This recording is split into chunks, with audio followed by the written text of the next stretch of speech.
OBC नेते नवनाथ वाघमारे यांचं सरकारवर टीकास्त्र। राज्य सरकार झुंडशाहीला बळी पडलं, सरकारने ओबीसींच्या पाठीत खंजीर खुपसलं, हे सरकारचं अपयश असल्याचं नवनाथ वाघमारे म्हणाले।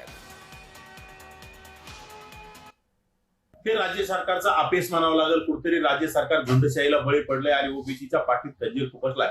ज्या ओबीसीने गेल्या अनेक वर्षापासून तुम्हाला प्रचंड असं बहुमत दिलं आणि खरं तर देवेंद्र फडणवीस यांच्या पाठीशी ओबीसी समाज राहिला, परंतु त्या देवेंद्र फडणवीसांनी ओबीसीच्या तोंडाला पानं पुसण्याचं काम केले, अतिशय गंभीर आहे। आणि ओबीसीने आता आठवणी ठेवा, येणाऱ्या ज्या निवडणुका असतील त्यावेळेस ओबीसी तुम्हाला तुमची जागा दाखवल्याशिवाय स्वस्थ बसणार नाही।